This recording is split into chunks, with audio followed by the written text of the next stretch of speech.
नदी जोड़ो अभियान की, ये भी बहुत बड़ा अभियान था, असंभव जैसा था। कभी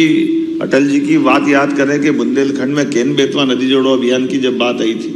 वाकई ये ऐसा लग रहा था कि तो क्या होगा, भगवान जाने कैसे करेंगे। लेकिन केन बेतवा नदी जोड़ो का जो लाभ मिला बहुत तेज गति से,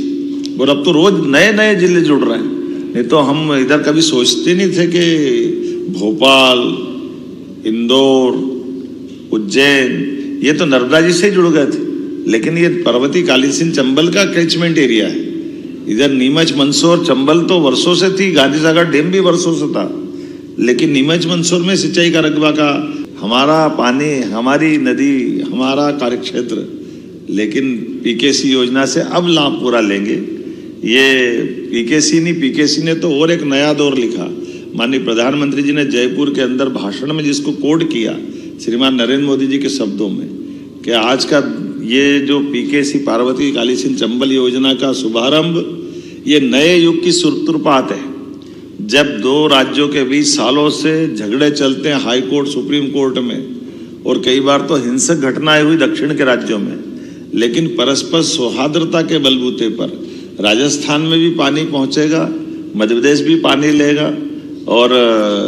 हमारे इस क्षेत्र के अंदर पीने के पानी की, सिंचाई की, उद्योगों की रचनाओं को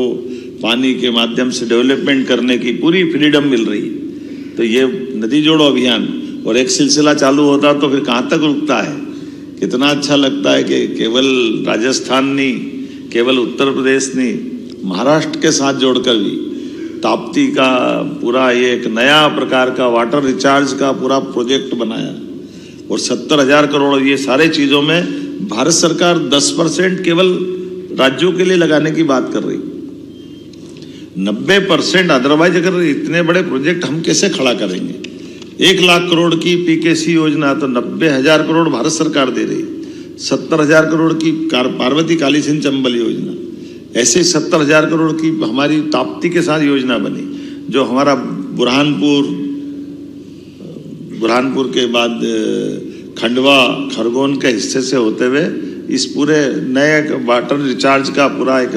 नया प्रकार का बेसाल्ट हमारा पूरा काम आएगा। उसी के साथ मंदाकिनी चित्रकूट के अंदर केन बेतवा का फिर रिवाइज प्रोजेक्ट दिया, जिसके आधार पर हमारी चित्रकूट की धारा भी सरसब्ज होगी, चित्रकूट का धाम भी जगमगाए।